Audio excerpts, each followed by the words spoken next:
Hello friends, आप सभी का स्वागत है आपके अपने परिवार एमबी स्टडी क्लासेस पर। मैंने आप लोगों को वर्णमाला का जो टॉपिक है वो पूरा कंप्लीट करा दिया है। अच्छे से उसके मैंने जितने भी फैक्ट्स हैं वो सब करा दिए हैं।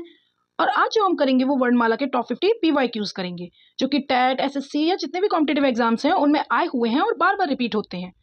फ्रेंड्स, हमारा सबसे पहला जो क्वेश्चन है वो है घ का उच्चारण स्थान क्या है। घ है, ये किस वर्ग में आता है? सबसे पहले हमें ये पता करना पड़ेगा। घ जो है हमारा वो हमारा क वर्ग में आता है। क वर्ग में हमारे क्या क्या आते हैं? क, ख, ग, घ और इंग। ठीक है, ये हमारे आते हैं क वर्ग में। तो इसमें भी घ आता है। तो क वर्ग का उच्चारण स्थान क्या होता है? इसका उच्चारण स्थान होता है कंठ। तो हमारे घ वर्ग का उच्चारण स्थान क्या होगा? ऑप्शन नंबर बी, कंठ होगा। ठीक है, नेक्स्ट क्वेश्चन है, हिंदी शब्दकोश में श का क्रम किस वर्ण के बाद आता है? सबसे पहले हम पता करेंगे श हमारा जो है ये हमारा संयुक्त व्यंजन है या नहीं है। ये हमारा एक संयुक्त व्यंजन है। अब ये किस किस से मिलकर बनता है? श हमारा मिलकर बनता है क प्लस श से। अब हम देखेंगे इसमें पहला वर्ड क्या है? क। तो ये किसके बाद आता है? क के बाद आता है। अब नेक्स्ट क्वेश्चन है हमारा, ऐ का उच्चारण स्थान क्या है? सबसे पहले हम ये पता करेंगे ए आई जो है ये संयुक्त स्वर है या नहीं है। ये हमारे संयुक्त स्वर हैं। अब जो हमारा ए है ये किस किस से मिलकर बना है? ये मिलकर बना है छोटा अ या फिर बड़ा अ प्लस छोटी ई या बड़ी ई। इससे मिलकर हमारा क्या बना है? ए बना है। फिर जो हमारा ऐ है वो किससे मिलकर बना है? ऐ हमारा मिलकर बना है छोटा आ, बड़ा आ प्लस ए से। ठीक है, ये इनसे मिलकर बना है। तो फिर ये हमारे जो है ये संयुक्त स्वर हैं। अब हम देखेंगे अ और आ का जो उच्चारण स्थान है वो क्या है? कंठ है। इनका उच्चारण स्थान क्या होता है? कंठ होता है। फिर नेक्स्ट है हमारा ई या ई का उच्चारण स्थान क्या होता है? इनका उच्चारण स्थान होता है तालु। तो फिर हमारा जो ए और ऐ है इनका उच्चारण स्थान क्या होगा? इनका संयुक्त रूप होगा। इसमें संयुक्त रूप कहाँ है? ऑप्शन नंबर सी में, कंठ तालव्य। ये हमारा राइट ऑप्शन होगा। ओके, हमारा क्वेश्चन नंबर 4, इसमें क्या पूछा गया है? कौन सा जो शब्द है वो मूर्धन्य है, यानी मूर्धन्य वर्ण इनमें से कौन सा है? त, च, ट या फिर प। देखिए, इसकी एक ट्रिक होती है जिससे हम जितने भी ये हैं उच्चारण स्थान उन्हें याद कर सकते हैं। क, त, मु, दो। क्या होती है? कतमुदो। का से हमारा होता है कंठ, ता से होता है तालु, मा से होता है मूर्धा, दा से होता है दंत और मात्रा से होता है ओष्ठ। अब हम कैसे पता करेंगे कि किस उच्चारण स्थान से कौन सा वर्ण बोला जाता है? इसकी ट्रिक क्या है? वो होती है कु, चू, टू, तू, पू। कु से होता है क वर्ग, चू से होता है चा वर्ग, टू से होता है टा वर्ग, तू से होता है ता वर्ग और पू से होता है पा वर्ग। ठीक है, जो सबसे पहले वर्ण आया है और जो सबसे पहले हमारा उच्चारण स्थान आया है वही आपस में कनेक्टेड होते हैं। ठीक है, का वर्ग जो है वो कंठ से बोला जाता है, चा वर्ग है ये तालु से, टा वर्ग बोला जाता है मूर्धा से, ता वर्ग बोला जाता है दंत से और पा वर्ग बोला जाता है ओष्ठ से। ठीक है, तो फिर हमारा जो राइट आंसर है वो इनमें से कौन सा होगा? ऑप्शन नंबर सी, टा। ओके, अब नेक्स्ट क्वेश्चन है हमारा, य, र, ल, व किस प्रकार के व्यंजन हैं? ये किस प्रकार के व्यंजन हैं? ये होते हैं हमारे अंतस्थ व्यंजन। ऑप्शन नंबर बी इसका बिल्कुल करेक्ट है। अंतस्थ व्यंजन क्या होते हैं? य, र, ल, व होते हैं। अब नेक्स्ट क्वेश्चन है हमारा, श, श, स, ह कौन से व्यंजन है? ये कौन से व्यंजन है? स्पर्श व्यंजन, अंतस्थ व्यंजन, ऊष्म व्यंजन या फिर संयुक्त व्यंजन? ये हमारे होते हैं ऊष्म व्यंजन। ऑप्शन नंबर सी इसका बिल्कुल सही आंसर है। ठीक है, चलिए अब हमारा नेक्स्ट क्वेश्चन है, हिंदी वर्णमाला में कुल कितने वर्ण होते हैं? हिंदी वर्णमाला में कुल कितने वर्ण होते हैं? 44, 48, 52 या फिर 54, 44, 48, 52 या फिर 54। अब ये हिंदी वर्णमाला के जो कुल वर्ण हैं ये होते हैं 52। ऑप्शन नंबर सी इसका राइट आंसर है। अब इसे देखेंगे ये किस किस से मिलकर बनता है। सबसे पहले आते हैं स्वर, फिर क्या आते हैं? व्यंजन, फिर आते हैं हमारे अयोगवाह,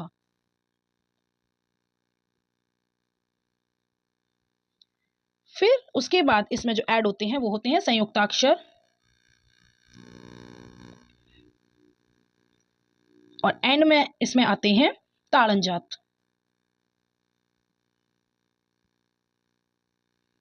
स्वर होते हैं 11, व्यंजन होते हैं 33, अयोगवा हमारे होते हैं 2, संयुक्त अक्षर होते हैं 4 और ताड़नजात होते हैं 2। इस तरीके से ये पूरे 52 वर्ण बन जाते हैं। अब देखते हैं नेक्स्ट क्वेश्चन। इसमें पूछा है स्वर कितने प्रकार के होते हैं। स्वर कितने प्रकार के होते हैं? 8, 10, 11 या फिर 12। स्वर हमारे होते हैं 11। ठीक है। अब इस क्वेश्चन में पूछा गया है श ध्वनि किसके अंतर्गत आती है। जो ये श ध्वनि है ये मूल वर्ण, संयुक्त वर्ण या फिर स्वर या फिर ऊष्म वर्ण के अंतर्गत आती है। ये आती है संयुक्त वर्ण के अंतर्गत। ऑप्शन नंबर 20 का सही आंसर है। निम्न में से कौन सा सघोष वर्ण है। सघोष वर्ण कौन सा है? घोष के आधार पर 2 प्रकार होते हैं, अघोष और सघोष। अब इसमें इन्होंने सघोष वर्ण पूछा है, कौन सा है? क, ख, ग या फिर च। इसका जो राइट आंसर है वो होगा ऑप्शन नंबर सी, ग। अब हम देखेंगे सघोष वर्ण कौन कौन से होते हैं। सघोष वर्ण होते हैं किसी भी वर्ग का तीसरा, चौथा और पांचवा वर्ण, और इसी के साथ आते हैं जितने भी अंतस्थ वर्ण होते हैं वो। अंतस्थ व्यंजन जो है वो भी इसी में आते हैं, और एक ऊष्म व्यंजन आता है वो है ह। फिर आते हैं इसमें सभी जितने भी होते हैं स्वर। इसमें पूरे 13 स्वर आते हैं, 11 नहीं, इसमें 13 स्वर आते हैं। इसमें अंग आह को भी ऐड किया जाता है। ओके। अब 11वां नंबर है हमारा, अल्प प्राण वर्ण कौन से होते हैं। अल्प प्राण जो वर्ण है वो हमसे पूछे गए हैं, कौन कौन से हैं? प्रत्येक वर्ग का पहला, तीसरा, पांचवा, प्रत्येक वर्ग का दूसरा, चौथा, या केवल एक, केवल दो। इनमें से कौन सा आंसर सही होगा? ऑप्शन नंबर ए है वो बिल्कुल ठीक होगा। प्रत्येक वर्ग का पहला, तीसरा, पांचवा, 11 स्वर और अंग इसके अंतर्गत आते हैं। ठीक है। अब इसमें पूछा गया है महाप्राण वर्ण कौन से होते हैं। महाप्राण वर्ण कौन कौन से होते हैं? पहला, तीसरा, दूसरा, चौथा, तीसरा, पांचवा या फिर चौथा, पांचवा। इसका ऑप्शन नंबर बी बिल्कुल ठीक है। ओके। इसमें ऊष्म व्यंजन जो हैं वो और ऐड हो जाते हैं। ऊष्म व्यंजन जो है इसमें ऐड हो जाते हैं, और एक हो जाता है आहा, ये भी इसके अंतर्गत ही आता है। चलिए अब नेक्स्ट क्वेश्चन है, इंग, इय, ण, न, म, ये किस प्रकार की ध्वनियां हैं? ऊष्म, अंतस्थ, नासिक या फिर संयुक्त। ये किस प्रकार की ध्वनियां हैं? ये है ऑप्शन नंबर सी, नासिक ध्वनियां हैं। अगला है हमारा ओ का उच्चारण स्थान क्या है। ओ का उच्चारण स्थान क्या होता है? इसका ऑप्शन नंबर बी बिल्कुल ठीक है, कंठोष्ठ इसका सही आंसर होगा। अब कैसे होगा? ओ जो है ये अ या आ प्लस उ या ऊ से मिलकर बनता है। तो इसका आ का जो उच्चारण स्थान है वो है कंठ, और उ का जो उच्चारण स्थान है वो है ओष्ठ। तो फिर जो हमारे ओ का उच्चारण स्थान है वो होगा कंठोष्ठ। अब है हिंदी में अयोगवाह कौन से हैं। अयोगवाह कौन से होते हैं? अ, अंग आह, री, ह्रस्व री और दीर्घ री। उसके बाद ई। इनमें से कौन से हैं जो अयोगवाह हैं? वो है ऑप्शन नंबर बी, अंग आह, ये होते हैं अयोगवाह। नेक्स्ट क्वेश्चन है, निम्न में से कौन सा ओष्ठ वर्ण नहीं है। कौन सा ओष्ठ वर्ण नहीं है? प, फ, म या फिर अ। ओष्ठ वर्ण जो होते हैं वो कौन कौन से होते हैं? कौन सा वर्ग होता है जो ओष्ठ वर्ण में आता है? वो होता है प, फ, ब, भ और लास्ट है म। ये होते हैं ओष्ठ वर्ण। तो फिर हमारा ऑप्शन नंबर डी ये राइट आंसर होगा। आ जो है ये ओष्ठ वर्ण नहीं है, इसका उच्चारण स्थान होता है कंठ। ये कहां से बोला जाता है? कंठ से। अब देखेंगे ज्ञा किन वर्णों से मिलकर बना है। ज्ञा हमारा एक संयुक्त वर्ण होता है। ये किन किन से मिलकर बनता है? ज प्लस ना से, ज प्लस इया से, ग प्लस ना से, ज प्लस या से। इनमें से एक किससे मिलकर बना है? ऑप्शन नंबर बी बिल्कुल राइट आंसर है, जा प्लस इया से। ओके।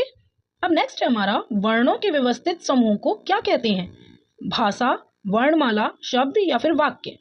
वर्णों के व्यवस्थित समूह को कहते हैं वर्णमाला। ऑप्शन नंबर बी हमारा सही है। अब आता है हमारा नेक्स्ट क्वेश्चन, भाषा की सबसे छोटी इकाई क्या है? शब्द, वाक्य, वर्ण, पद। भाषा की जो सबसे छोटी इकाई है वो है वर्ण। इनमें से लुंठित व्यंजन कौन सा है?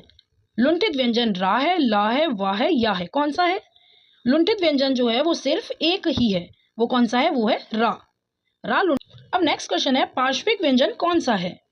पार्श्विक व्यंजन रा है, ला है, वाह है या फिर या है। पार्श्विक व्यंजन होता है ल। इनमें से उच्छिष्ट व्यंजन कौन सा है? ट ठ, ड़ ढ़, च छ, द ध। उच्छिष्ट व्यंजन होते हैं ऑप्शन नंबर बी ड़ ढ़। व का उच्चारण स्थान क्या है? व जो है, आप इसको बोलकर देखिए, व जब बोलेंगे तो हमारा ऊपर वाले दांत और नीचे वाला होंठ जो है, इनके मिलन से ही हमारा व का उच्चारण होता है। तो फिर हमारा राइट आंसर कौन सा होगा? दंतोष्ठ। राइट आंसर होगा ऑप्शन नंबर सी। नेक्स्ट है अर्ध स्वर कौन से हैं? य, व, र, ला, श, श, स, ह। अर्ध स्वर जो हैं वो हैं य और व। नेक्स्ट है ह का उच्चारण स्थान क्या होता है? ह का उच्चारण स्थान होता है कंठ, तालु, दंत, ओष्ठ। इनमें से कौन सा होता है? ह का उच्चारण स्थान होता है कंठ। ऑप्शन नंबर ए बिल्कुल राइट है। अब है तालव्य व्यंजन कौन से हैं? तालु से बोले जाने वाले व्यंजन कौन से हैं? तालु से बोले जाने वाले व्यंजन हमारे कौन से हैं? क, ख, ग, च, छ, ज, झ, त, थ, द, प, फ, व। ऑप्शन नंबर बी बिल्कुल राइट आंसर है, च, छ, ज, झ, और इनमें इया भी शामिल होता है। ये जो है ये तालव्य व्यंजन कहे जाते हैं। अब है दंत व्यंजन कौन से हैं जो दांतों के द्वारा बोले जाते हैं? वो कौन से हैं? ट वर्ग, त वर्ग, प वर्ग या फिर च वर्ग? वो है हमारा ऑप्शन नंबर बी ता वर्ग। अब नेक्स्ट है अघोष वर्ण कौन से होते हैं? अघोष वर्ण कौन कौन से होते हैं? पहला व दूसरा, दूसरा या तीसरा, तीसरा या चौथा और पांचवा। कौन से होते हैं? वो होते हैं ऑप्शन नंबर ए पहला व दूसरा। इसके साथ श, श, श ये भी इसमें शामिल होते हैं। ओके। नेक्स्ट हमारा संयुक्त व्यंजन श्र, ये किन से मिलकर बना है? स और रा से, श और रा से, श ला से, स और ला से। अब बताइए इसका राइट आंसर क्या होगा? इसका राइट आंसर होगा ऑप्शन नंबर बी। ओके। अब नेक्स्ट क्वेश्चन है प्लुत स्वर किसे कहते हैं? ह्रस्व से छोटा, दीर्घ से बड़ा, सामान्य या फिर अल्प को? प्लुत स्वर कहते हैं दीर्घ से बड़ा या जिन्हें बोलते समय दीर्घ स्वर से अधिक समय लगता है, उन्हें प्लुत स्वर कहते हैं। इसका मैंने एग्जांपल दिया था, क्या था सबसे बेस्ट एग्जांपल? वो था ओम। ये इसका बेस्ट एग्जांपल है। ओके। अब देखिए विवृत स्वर कौन सा है? ई, उ, आ, ए। इनमें से विवृत स्वर कौन सा है? अब विवृत स्वर किसे कहते हैं? वे वर्ण जिनको बोलते समय मुंह जो है वो पूरा खुलता है, उन्हें विवृत स्वर कहते हैं। तो इनमें से कौन सा वर्ण है जिसे बोलते समय मुंह पूरा खुलता है? वो है हमारा आ। इसका राइट ऑप्शन है ऑप्शन नंबर सी। अब री का उच्चारण स्थान क्या है? तालु, दंत, मूर्धा या फिर ओष्ठ? री का जो उच्चारण स्थान है वो है मूर्धा। नेक्स्ट है अनुस्वार किसका कार्य करता है? प्रथम वर्ण का, द्वितीय वर्ण का, पंचम वर्ण का या फिर तृतीय वर्ण का? अनुस्वार जो है वो पंचम वर्ण का कार्य करता है। अनुस्वार का मतलब है ऊपर लगी बिंदी। और जो हमारे पंचमाक्षर हैं इंग, इय, अण, न और म, ये हमारे पंचमाक्षर हैं। ये सभी किसका काम करते हैं? अनुस्वार का काम करते हैं। अब काकल्य वर्ण कौन सा है? काकल्य आपके लिए जो है ये सबसे नया वर्ण है। कौन सा है? ह, र, ल या फिर व? अब समझते हैं काकल्य किसे कहते हैं। काकल्य कहते हैं कंठ को या फिर अली जिह्वा को। अली जिह्वा को, ठीक है। अली जिह्वा क्या होता है? अली जिह्वा वो होता है जो हमें गले के अंदर बिल्कुल ऊपर एक संरचना लटकती दिखाई देती है घंटी नुमा, उसी को अली जिह्वा कहते हैं।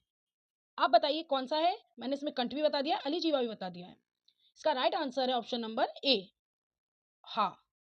नेक्स्ट क्वेश्चन है हमारा जिह्वा के आधार पर स्वर कितने प्रकार के होते हैं? जीभ के आधार पर स्वर कितने प्रकार के होते हैं? 2, 3, 4, 5?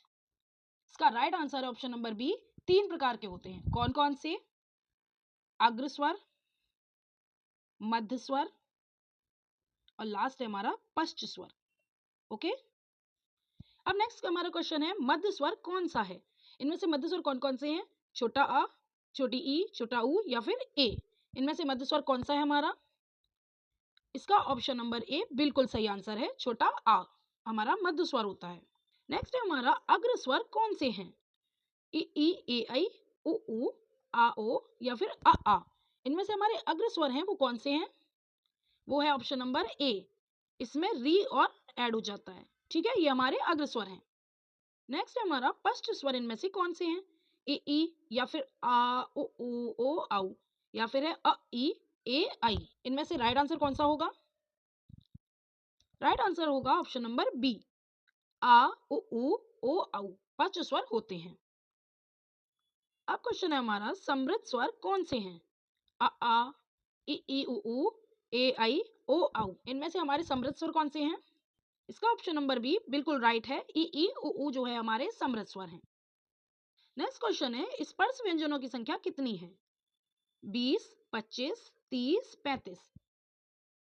जो हमारे स्पर्श व्यंजन है वो कहां से कहां तक होते हैं? क से लेकर मां तक होते हैं। ये वर्ग जो होते हैं क वर्ग, च वर्ग, ट वर्ग, ता वर्ग और पा वर्ग, ये जो है यहाँ तक के जो जितने भी वर्ग हैं ये सब स्पर्श व्यंजन के अंतर्गत आते हैं। तो इनकी जो संख्या है वो होती है 25। वो किस में है? ऑप्शन नंबर बी में। हमारा ऑप्शन नंबर बी बिल्कुल राइट आंसर है। अब नेक्स्ट क्वेश्चन है ढ ढ को क्या कहा जाता है? संयुक्त वर्ण, विकसित ध्वनियां, ऊष्म या फिर अंतस्थ व्यंजन।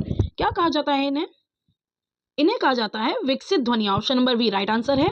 इन्हें ताड़नजात, द्विगुण, उत्क्षेप या फिर विकसित व्यंजन कहा जाता है। अब पूछा गया है मूल स्वरों की संख्या कितनी है? 2, 3, 4 या फिर 5। मूल स्वरों की जो संख्या है वो है 4। कौन कौन सी है? अ, ई, उ और री। ये 4 जो हैं ये मूल स्वर या ह्रस्व स्वर हैं, ठीक है। अब नेक्स्ट है दीर्घ स्वरों की संख्या कितनी है? 5, 6, 7 या फिर 8। दीर्घ स्वरों की जो संख्या है, दीर्घ स्वरों की जो संख्या है वो है हमारी 7। ऑप्शन नंबर सी बिल्कुल राइट आंसर है।